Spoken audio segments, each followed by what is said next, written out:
여러분 안녕하십니까? 박상규입니다.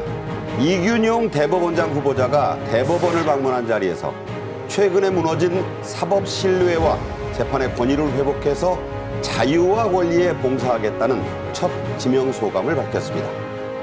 일본 정부가 24일부터 후쿠시마 원전 오염 처리수의 해양 방류를 개시한다고 공식 발표했습니다. 우리 정부는 실제 방류가 조금이라도 다르게 진행되면 일본 측에 즉각 방류 중단을 요청할 것이라고 밝혔습니다. 북한이 김정은의 직접 참관 속에 해상미사일을 발사한 데 이어 정찰 위성의 재발사를 예고했습니다. 진행 중인 한미연합훈련과 북한 정권 수립 기념일인 소위 구구절을 앞둔 북한의 무력 도발 움직임을 집중 분석해드리겠습니다. 먼저 정혁진 변호사, 이동석 전 대통령실 행정관과 함께하겠습니다. 어서 오세요. 안녕하세요. 네. 기시다 일본 총리 정부가 후쿠시마 원전 오염 처리수의 바다 방류를 24일부터 시작한다고 밝혔습니다. 우리 국무조정실의 발표로 직접 들어보시죠.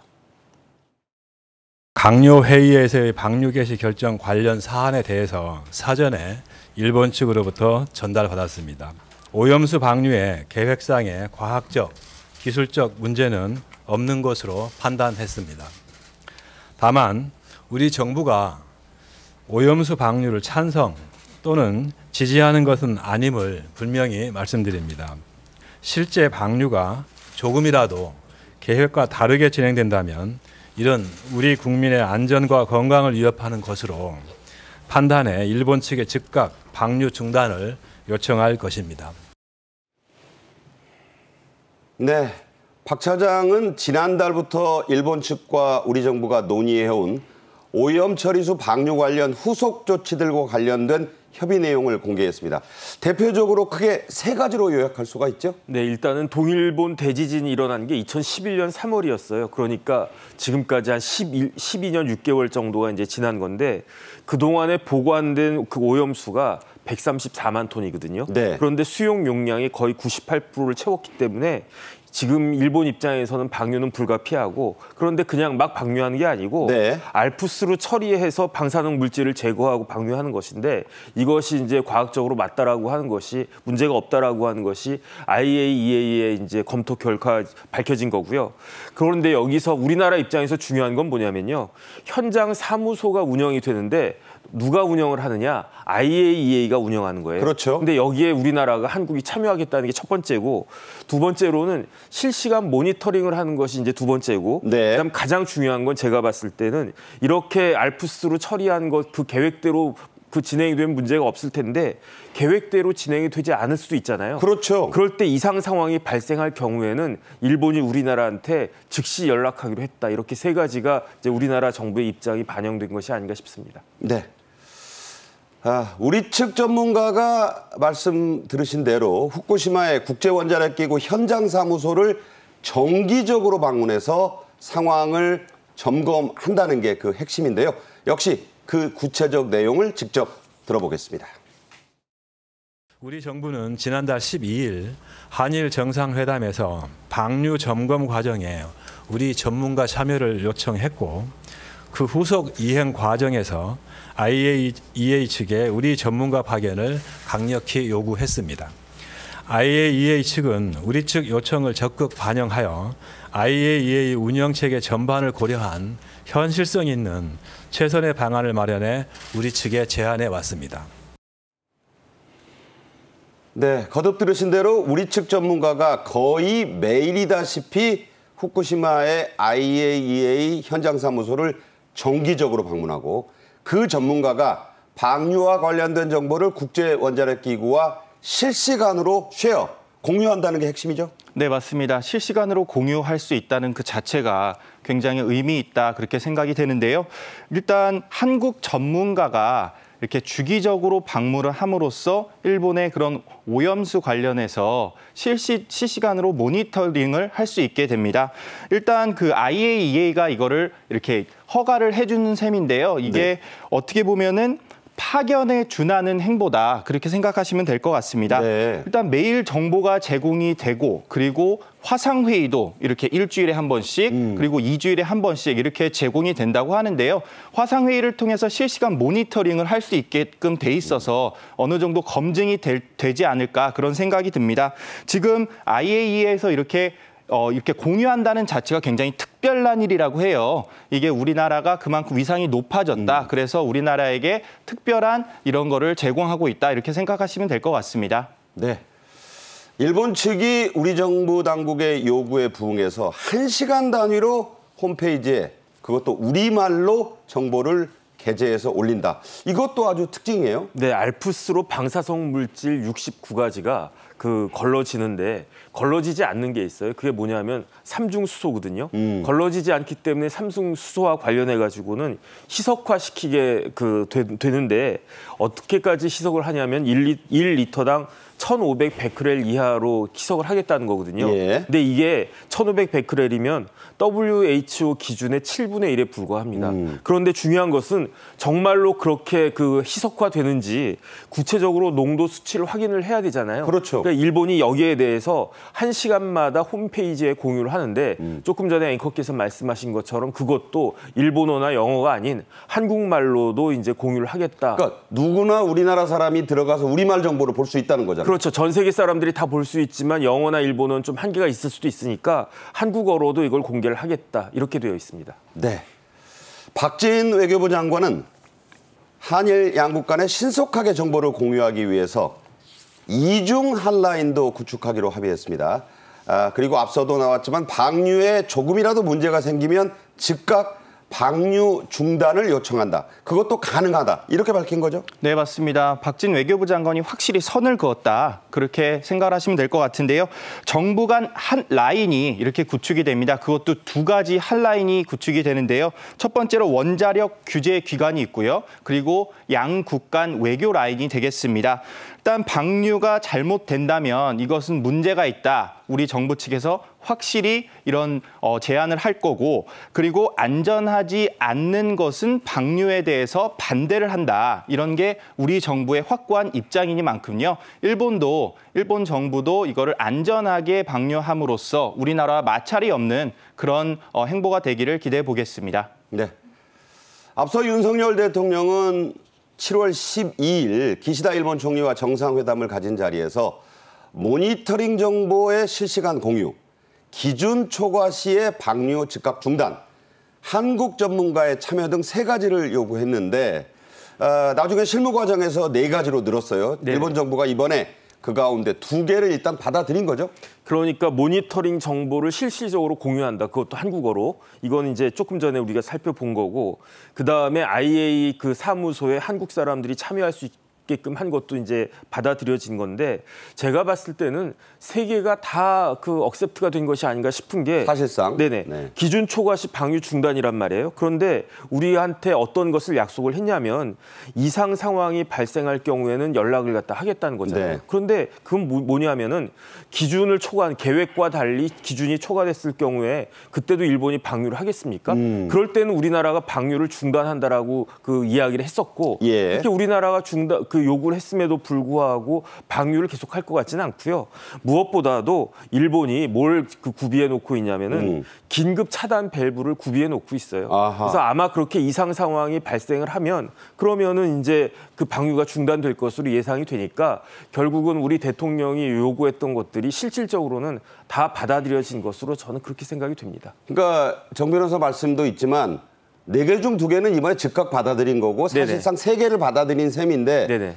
쟁점이 되고 있는 2개도 논의를 더 해보겠다. 그 말은 이제 사실상 받아들일 용의가 있다는 뜻으로 해석이 되나요? 그렇죠. 그렇기 때문에 그다음에 지금 계획대로 진행된다라고 하면 IAEA의 과학적인 분석 결과 특별한 문제는 없을 거고 그다음 다른 걸 다 떠나가지고요. 이제 해류가 구로시오 해류를 통해 가지고 북적도 해류까지 우리나라에 실질적으로 오는 것은 한 4, 5년 걸리거든요. 그러니까 이게 북쪽으로 쭉 돌아서 캐나다 거쳐서 미국 동부해안 거쳐서 다시 오는 거잖아요. 그러니까 가장 늦게 오는 엘리베이터가 어떤 엘리베이터냐. 지금 막 떠난 엘리베이터잖아요.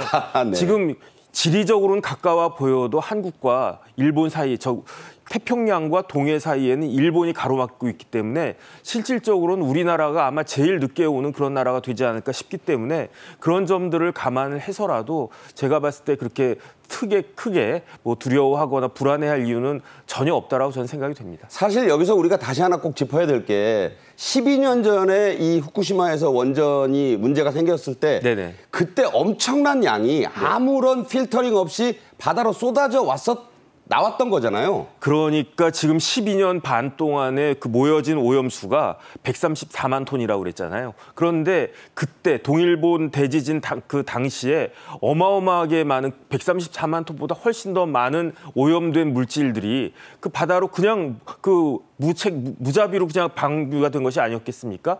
그런데 지난 12년 동안에 이러한 오염수로 인해 가지고 어떤 방사능적인 그 문제가 있었다라고 하는 것을 우리나라 국민 중에 누가 들어봤습니까? 그렇기 때문에 여기에 대해서 그렇게 너무 불안해하는 것은 마땅하지가 않다라는 생각이 듭니다. 그러니까 4, 5년 주기를 말씀하셔도 12년 동안이면 2바퀴 정도 더 돌았다는 게 가능한 추론이거든요. 10년이면 강산이 바뀌어도 요즘 같은 때는 몇 번이 바뀌는 그런 시간 아니었겠습니까? 네. 그러니까 이번에 꼭꼭 잠궈뒀던 오염 처리수가 이번에 처음 나오는 것이 아니다. 이 점도 여러분께서 좀 감안을 하셔야겠습니다. 현재 우리 정부는 지난 7월 말부터 200개 조사 지점에서 해양 방사능 모니터링을 실시하고 있습니다. 박구연 국무조정실 1차장의 브리핑으로 이어서 들어보겠습니다.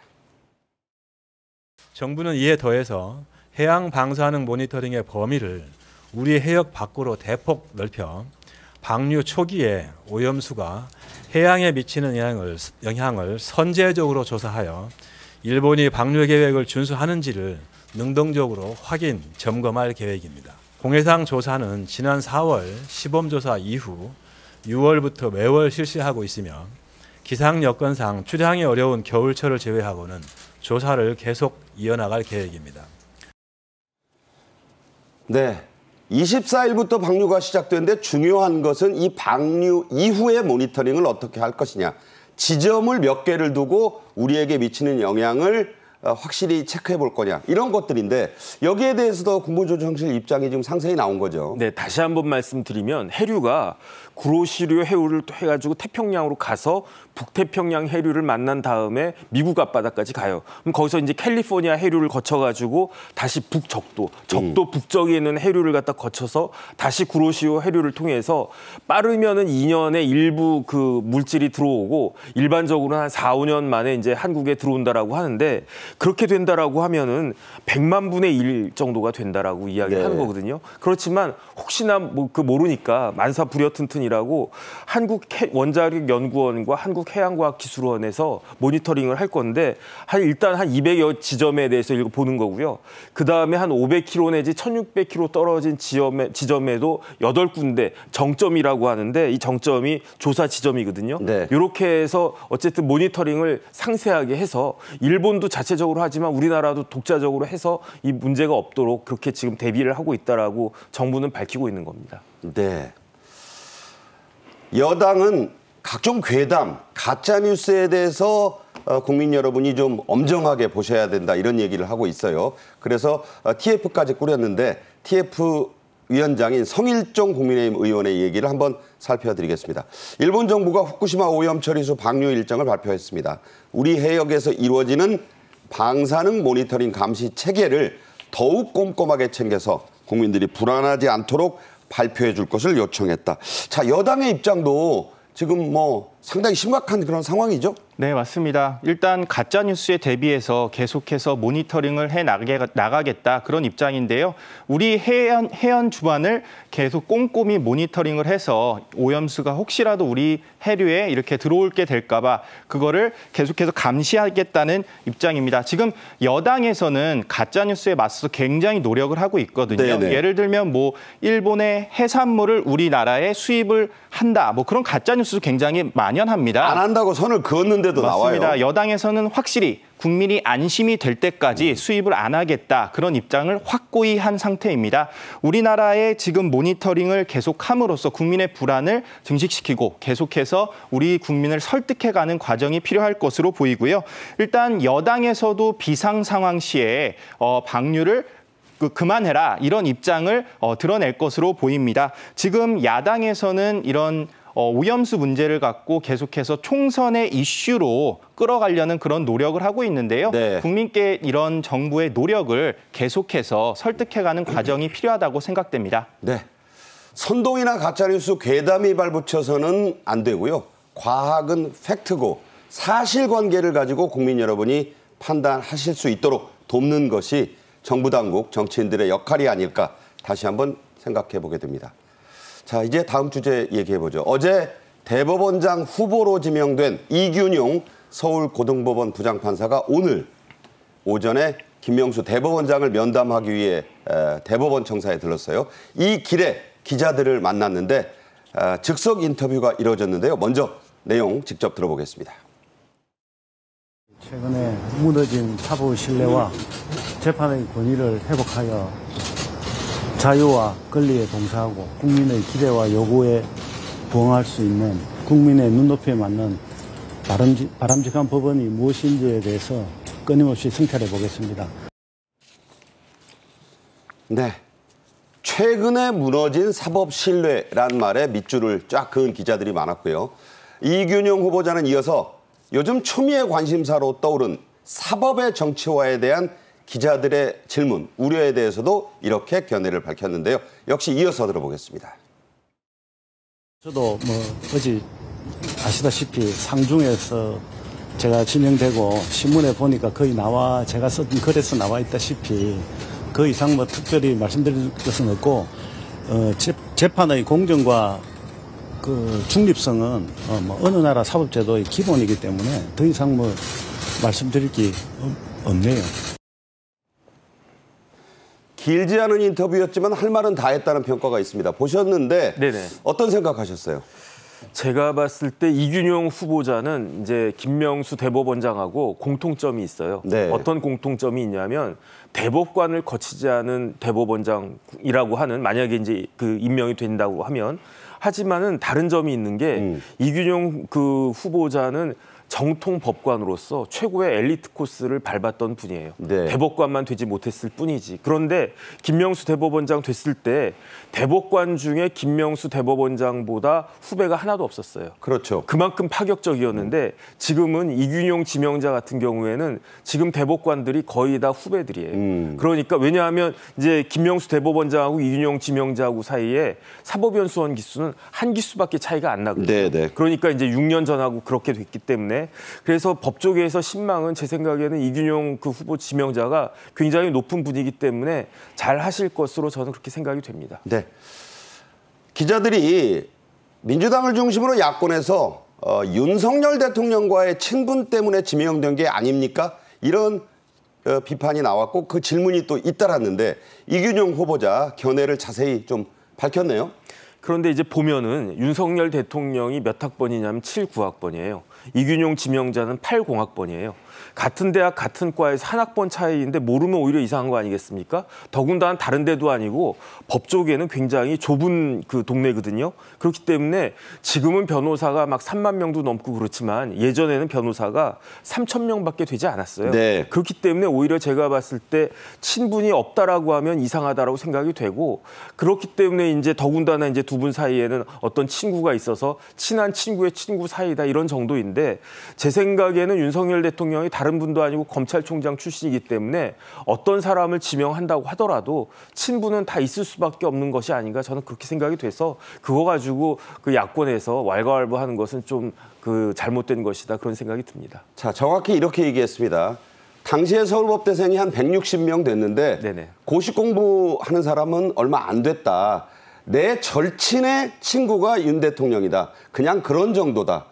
어떻게 받아들여야 됩니까? 그러니까 그 당시에, 지금은 이제 서울대 법대가 없어졌지만 옛날에는 한 160명 정도 됐는데 그때는 고시 붙는 게 되게 힘들었어요. 뭐 많이 안 뽑질 않았거든요. 네. 그래서 서울대 법대를 다녔다고 하더라도 사법시험 포기하고 뭐 다른 행정고시를 준비할 수도 있고 언론계도 많이 나갔었잖아요. 그렇기 때문에 만약에 이제 그 사법시험을 준비하는 사람은 한 5, 60명 정도밖에 안 됐을 거라고요. 그런데 조금 전에도 말씀드렸다시피 한 학번 차이인데 모른다라고 하는 건 오히려 더 이상하다, 저는 그런 생각이 듭니다. 그다음에 사람을 알고 모르고가 중요한 게 아니고 네. 대법원장의 직을 제대로 잘 수행하는 분을 지명하면 그게 제일 중요한 거 아니겠습니까? 네. 뭐 나랑 친하고 안 친하고가 뭐가 중요한가 싶습니다. 네. 자, 실제로 이균용 대법원장 후보는 법원의 정치와 사법의 정치화를 막아야 한다면서 과거에 여러 말들을 했습니다. 저기에 정리를 한번 쭉 했는데요. 네. 보시겠습니다. 법원을 둘러싼 작금의 현실, 어제 오늘의 현실은 사법의 신뢰가 나락으로 떨어지고 법원이 조롱거리로 전락해 있다. 재판의 권위와 신뢰가 무너졌다. 뿌리부터 흔들리는데 참담한 상황을 느낀다. 2021년 대전 고등법원장 취임사입니다. 그리고 또 있어요. 보면 권순일 전 대법관에 대해 국민이 공정하지 않은 것으로 볼 여지가 있다. 법관은 실제로 공정해야 하고 또 공정하게 보여야 한다. 국정감사에서 같은 해 10월에 한 얘기, 그리고 작년 4월 대전이니까 중도일보와의 인터뷰에서 사람에 따라 판결이 달라져서는 안 되고 어떤 법관이 맞더라도 같은 결과가 나올 수 있어야 신뢰할 수 있어. 이거 정말 당연한 얘기인데 네네. 왜 이런 얘기가 지금 새삼 뉴스가 되는 걸까요? 법원이 조롱거리로 전락했다라는 저 이야기를 저 지명자가 언제 말씀을 하셨냐면 김명수 대법원장이 거짓말한 직후에 나온 말이에요. 그 유명한 저 부장판사. 그렇죠. 고등법원 임부장 판사 관련해가지고. 그런데 한번 생각을 해보세요. 어떤 조직의 장이 자기 부하와 관련해가지고 자기 자신의 그 여러 가지 어려운 상황을 모면하려고 거짓말까지 하면서 그 모든 책임을 부하한테 전가시킨다. 예컨대 신문사에서 편집국장이 자기가 잘못했는데 그 책임을 면하려고 일반 기자한테 그 책임을 갖다가 전가시키려고 거짓말한다고 하면 자격이 없는 거죠. 그럼 그 신문사에서 가만히 있겠습니까? 기자들이 다 들고 일어나가지고 편집국장 물러나야 되는 거 아니겠습니까? 네네. 제가 봤을 때에는 김명수 대법원장이 저것이 밝혀졌을 때 얼마나 부끄러웠을까. 그다음에 다른 사람이 아니고 모든 법관들이 들고 일어나서 저런 대법원장은 물러나야 된다라고 했었어야 됐는데 그런 이야기를 하지 못하고 거의 유일하게 이균용 지명자만 그 고등법원장으로서 그런 말씀을 하신 것이 아닌가 저는 그런 생각이 듭니다. 네. 자, 새 대법원장 지명자의 언행일치를 저희가 지금부터 지켜봐야겠습니다.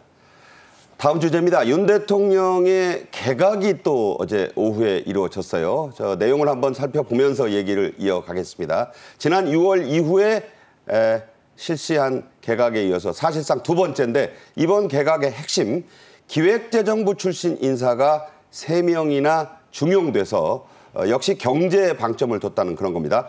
한번 보시죠. 박문규 현 국무조정실장이 산업통상자원부 장관으로 내정됐고 기획재정부 제1차관이 방기선 국무조정실장으로 승진했고요. 김병환 기획재정부 1차관은 비서실 경제금융비서관 출신, 그리고 고기동 행안부 차관은 세종특별자치시 행정부시장 출신입니다. 이한경 행안부 재난안전관리본부장은 행안부 재난관리실장 출신, 기계설비건설 공제조합 이사장이었던 김형렬 씨가 행정중심복합도시 건설청장이 됐습니다. 자, 이동석 행정관님, 어떻게 이 인사를 평가할 수 있을까요? 뭐 일단 보시다시피 기재부 출신이 3명이라는 점은 일단 대통령께서 경제에 방점을 두겠다 이런 행보가 아닐까 생각이 됩니다. 뭐 기재부 출신이라고 아무나 가는 것은 아니지만 워낙 훌륭한 분들이라고 내부에서 이렇게 평가가 되고 있거든요. 지금 경제를 오랫동안 하셨던 분들이 경제에 앞으로의 대한민국의 발전을 위해서 어떤 목표를 내세울지 그런 분들을 이렇게 골고루 선별을 했다고 대통령실은 전했고요. 네. 지금 이제부터는 경제다 이런 게 지금 대통령실에서 내거는 그런 타겟인 것 같습니다. 어떻게 보면은 외교 안보 관련해서 굉장히 이슈가 많았잖아요, 작년부터. 그 이슈에 대해서 어느 정도 외교 안보의 이슈는 마무리를 졌다, 안정화가 됐다 이런 평가를 내놓고 있고요. 이제는 경제를 중심으로 대한민국을 발전시켜 보겠다는 게 대통령님의 생각인 것 같습니다. 네, 미국 정치사에 유명한 말이 있죠. 문제는 바로 경제다. 내년 총선을 앞두고 정치권이 어디에 신경을 써야 하는지 햄버거에 든 고기를 보고 나온 말이에요. 문제는 바로 경제야. 자, 대표적으로 박문규 산업통상자원부 후보자의 경우에 이명박 정부 때는 농림축산식품부에서 고위공무원으로 일했고 박근혜 정부 때는 복지부 차관을 지냈어요. 연금 개혁 등에 관여했는데 이런 경력이 어떤 도움을 줄까요? 일단은 방 후보자가 공직은 기재부에서 출발을 했어요. 그래서 기재부에서 과장까지 한 다음에 농림부로 이제 교환을 해가지고 식품융통정책관이 국장 자리거든요. 네. 그래서 농림부에서 국장을 한 다음에 다시 기재부로 복귀를 해서 대변인 예산실장 2차관까지 한 다음에 예. 그런 다음에 이제 보건복지부 차관으로 간 거죠.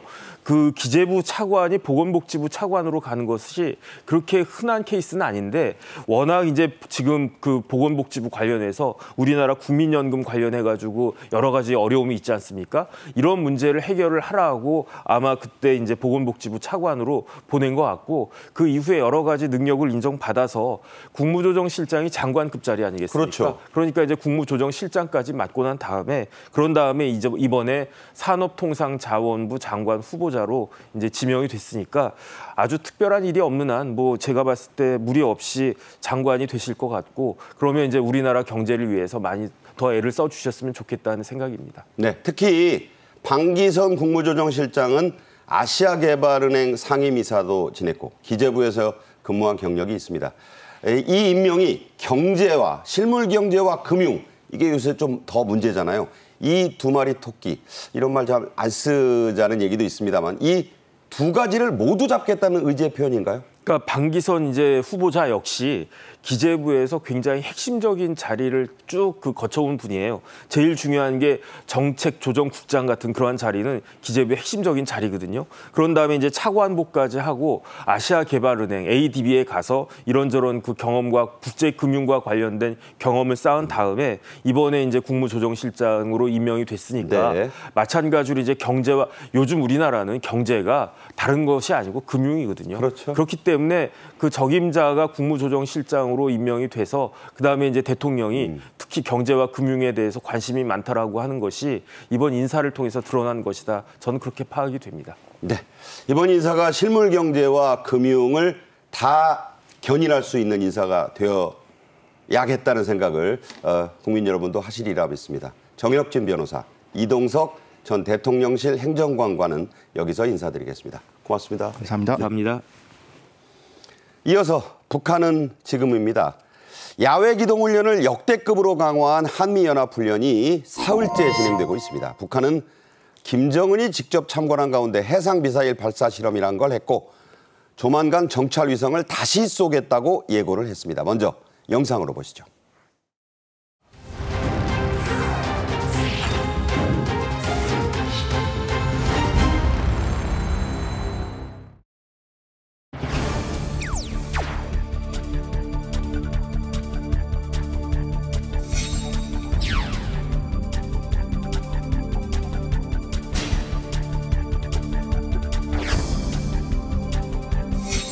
이번 작전을 통해 북한의 우주 발사체와 위성체의 주요 부분을 인양하여 한미 전문가가 면밀히 분석한 결과 정찰 위성으로서의 군사적 효용성이 전혀 없는 것으로 평가하였습니다.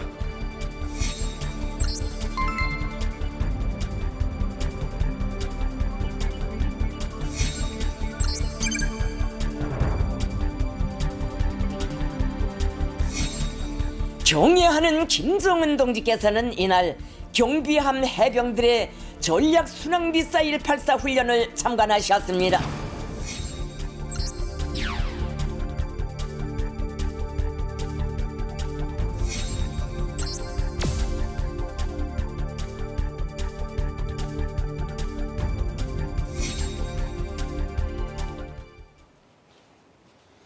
오늘도 고영환 전 국가안보전략연구원 부원장과 함께 말씀 나누겠습니다. 어서 오세요. 안녕하십니까. 네. 6년 만에 이루어지는 민방위 훈련이 2시부터 실시됩니다. 여러분 어색하실 텐데 잘 하시길 믿고요.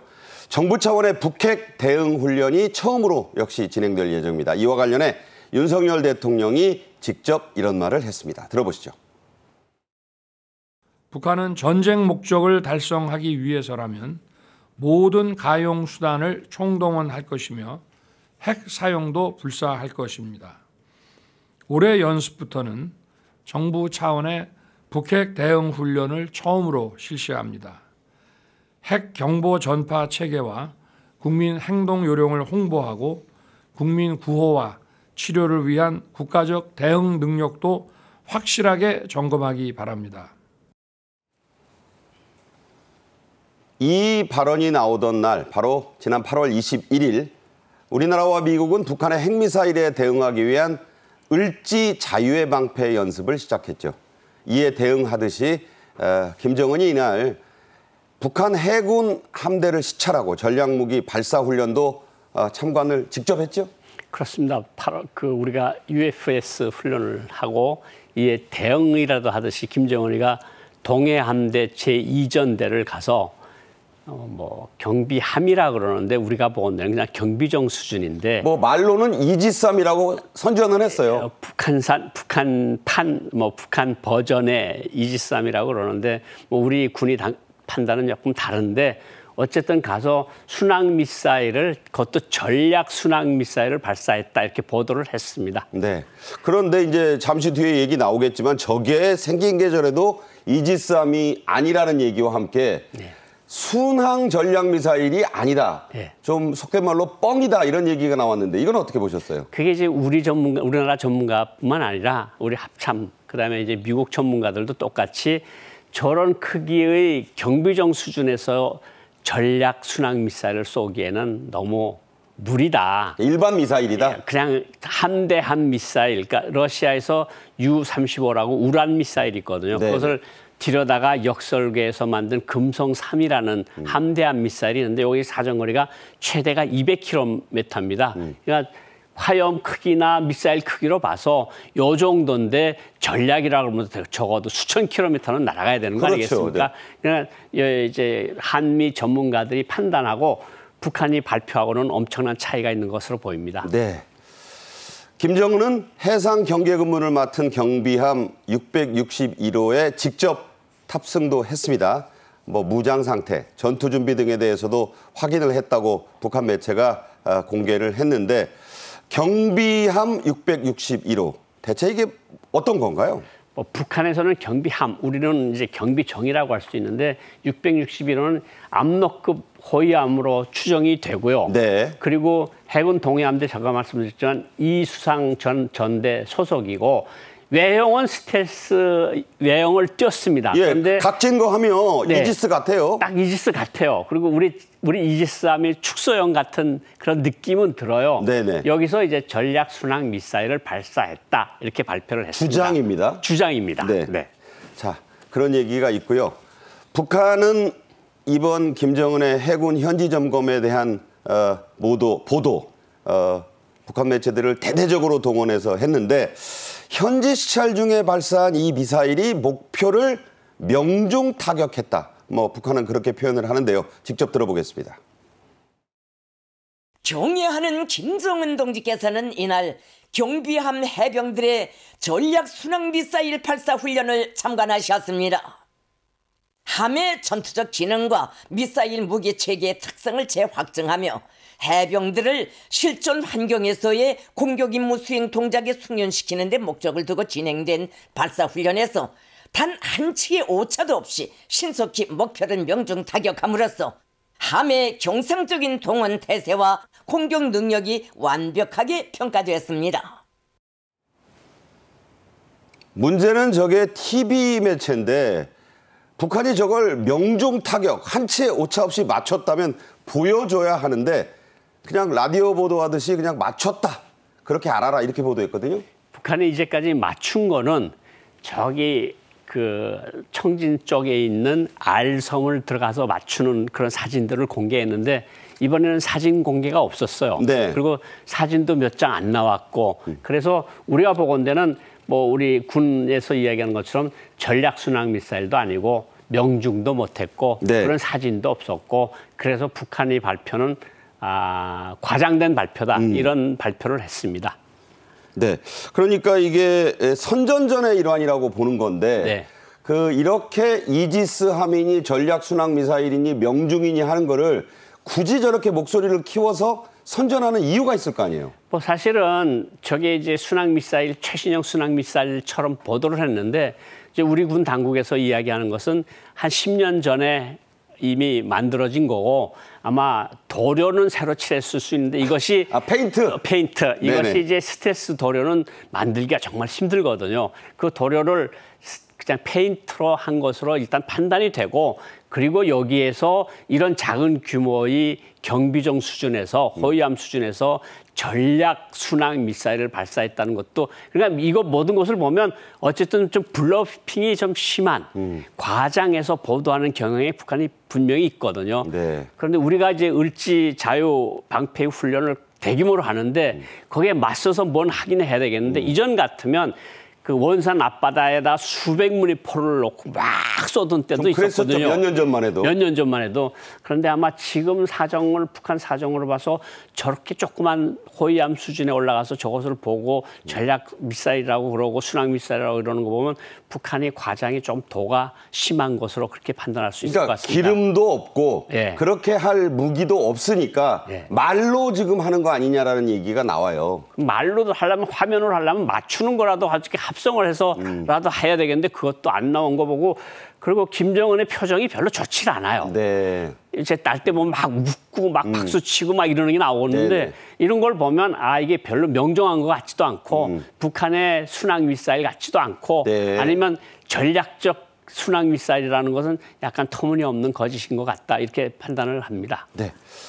북한이 한미연합훈련 지금 진행되고 있다고 말씀드렸습니다. 오늘이 사흘째인데 여기에 본인들의 해군력을 좀 과시하겠다는 의도로 한 거다 이런 얘기가 나옵니다. 그래서 우리와 북한의 해군력 차이 한번 저희가 비교를 해봤어요. 이게 지금 보면 병력보다도 중요한 게 함정. 예. 북한이 많기는 합니다. 상륙함도 많고 예. 소해정도 뭐 2배, 지원함정도 많고 잠수함이 많고 이렇게 하면 아 이거 우리 국민들 시청자 보시기에 큰일 났다 싶은데 그게 아니죠? 북한은 구축함이 한 대도 없습니다. 네. 그러니까 다 대체로 경비정이고 경비함이고 연안 경계를 하는 함정들이 대다수고요. 그리고 저 잠수함도 이제 연어급이라 그래서 한 5명 들어가는 작은 잠수함도 있거든요. 잠수 정수준이죠? 잠수정 수준이죠. 그것까지 다 합쳐서 70척이라는 거고. 그리고 우리는 전투함정이 90척대 북한이 420척인데 이거는 우리 함정 한 대 뭐 광개토 대왕함 같은 거는 저런 북한 함정 사실 50대, 60대 와도 끄떡없는 거거든요. 그러니까 네네. 수치상으로 보면 북한이 굉장히 유리한 것 같은데 우리의 해군력은 우리가 더 강하고 북한군에서 요직에 있다가 탈북해 온 사람들도 다 이야기하는 것이 해군과 공군은 우리가 남한에 비해서 훨씬 열세다 그렇게 이야기를 하고 있습니다. 그러니까 떠다닌다고 다 배가 아니고 예. 뭐 이게 칠해놨다고 다 폭탄이 아니다 뭐 이런 얘기가 되는 거예요. 딱 같은 말씀입니다. 그러니까 네네. 옛날에 맞는 것부터 다 모아서 한 것이 저 정도 된다 이런 말씀으로 이해하면 되실 것 같습니다. 네. 자, 그런데 북한이 미사일을 발사하겠다. 이게 뭐 정찰 위성이라는 얘기도 나옵니다. 이런 예고를 했어요. 자, 일본 해상보안청이 밝힌 바를 지금 보면 NHK, 교도통신 등 일본 언론이 보도를 했는데 인공위성 발사에 따른 해상 위험구역을 3곳을 설정하겠다는 계획을 알려왔다. 그 위험구역이라는 곳이 북한 남서측 황해해상 2곳, 필리핀 동쪽 태평양 해상 1곳. 자, 어떻게 봐야 됩니까? 저희 사실 일본 측에다가 저렇게 통보했다는 것도 약간 좀 특이한 사실이긴 해요. 그러네요. 그러니까 이제까지 뭐 국제해사기구든가 이런 데다 했는데 지금 일본 정부에 똑 찍어서 다 이렇게 했다는 거 보면 북한이 일본을 지금 어떻게 활용할까 하는 것을 생각하는 것 같고 네. 어쨌든 그 노종을 보면 전번에 7월 북한이 쐈던 그런 그 정찰 위성하고 거의 같은 궤적이에요. 네. 그러니까 많은 전문가들이 북한이 이번에도 정찰 위성을 저런 방향에서 쏠 것이다 이렇게 판단을 하고 있습니다. 네. 실제로 지난 5월에도 미사일 발사에 대한 예고는 북한이 했었습니다. 그때는 실패했죠. 다시 한번 쏘겠다. 뭐 김정은도 그렇고 김여정도 예고를 했습니다. 그래서 날짜는 8월 24일부터 31일 말일까지의 기간을까지 설정을 했어요. 자, 그렇다면 그 안에 뭔가를 발사하긴 할 것 같아요. 뭐 이번에 사실 을지 자유 방패 훈련도 대규모로 진행이 되고 있고 네. 그리고 또 9월 달에는 북한이 건국절이라고 하는 큰 명절도 있고 네네. 그러니까 북한이 뭔가는 해야 되는데 이제 5월 31일 날 쐈던 것이 실패를 했고 김정은이가 속한 시일 내에 빨리 쏘라 그랬고 김여정도 속한 시일 내에 쏘겠다 그랬고 그런데 그것을 이제 안 하면 또 이상한 거거든요. 네. 그러니까 24일부터 31일까지 발사하는 게 인공위성 혹은 인공위성을 가장한 장거리 미사일 발사를 할 가능성이 매우 높다 이렇게 보고 있는 겁니다. 네, 8월 24일 0시부터 31일 0시. 예. 기간은 뭐 시간까지 잘 이게 명시를 해놨는데 예. 이루어질지 경계심은 늦추지 말아야겠죠? 뭐 거의 발사를 한다는 것은 기정사실화해야 될 것 같고요. 뭐 발사를 하는 것에 대해서 우리가 대응을 하고 전번처럼 무슨 일이 생길까 봐 우리 군도 아마 열심히 준비를 하고 대응을 하고 있는 것으로 알고 있는데 어쨌든 북한이 계속해서 저런 것들을 한다는 것은 자기네의 군사적 목적을 키우기 위해서 계속 저런 짓을 벌이고 있다 이런 생각이 듭니다. 네. 당시 김정은은 정찰 위성 발사 실패를 두고 엄중한 결함이라며 노발대발했었다고 보도가 됐었습니다. 그런데 이후 우리가 그 인양을 해보니까 이 북한의 잔여 우주 발사체를 보니까 군사적 효용성이 전혀 없다 이렇게 밝혀지기도 했어요. 당시 그 발표를 직접 들어보겠습니다. 이번 작전을 통해 북한의 우주 발사체와 위성체의 주요 부분을 인양하여 한미 전문가가 면밀히 분석한 결과 정찰 위성으로서의 군사적 효용성이 전혀 없는 것으로 평가하였습니다. 전혀 없다에 지금 뭐 이성준 실장이 아주 그냥 강조를 했습니다. 그런데 북한 안에서는 이번 정찰 위성 재발사는 구구절의 축포 용도다. 이게 뭔 얘기인가요? 그러니까 9월 9일이 이른바 조선민주주의인민공화국 창건 75주년 기념일입니다. 북한에서는 굉장히 큰 명절입니다. 북한의 개천절이네요. 그렇죠. 굉장히 큰 명절이고 그런데 북한이 이런 명절을 아무 일도 없었던 듯이 지내보내지는 않을 겁니다. 네. 그리고 지금 또 한미연합훈련을 하고 있고 조그만 경비정 하나 갖다 두고 한미훈련을 대응한다는 건 사실 말이 안 되거든요. 네. 그러니까 한미훈련에 대응을 하면서도 또 북한에서는 축포라 그러죠. 여기는 불꽃놀이라 그러는데 네. 뭐 불꽃놀이를 아주 값비싼 불꽃놀이로 정찰 위성을 발사할 가능성이 뭐 거의 100%라고 보시면 될 것 같습니다. 근데 그 성공해야 축포지 네. 또 어디 떨어져 가지고 또 물 들어가면 안 되잖아요. 뭐 김정은이가 5월 31일 날 실패했을 때 엄중한 결함이라는 건 정치적 책임까지도 묻겠다는 거거든요. 대대적 숙청을 예고한 건가요? 그래서 국가우주개발국장이랑 교체된 것으로 알고 있습니다. 이번에도 또 발사가 실패한다면 정말로 큰일이 북한에서 벌어질 수 있을 가능성이 높습니다. 네, 떨고 있는 사람이 많다고 봐야겠습니다. 한편 국정원은 이번 러시아의 쇼이구 국방장관과 김정은의 그 방문이 있었잖아요, 저번에. 그것이 큰 틀의 군사협력에 성공했다.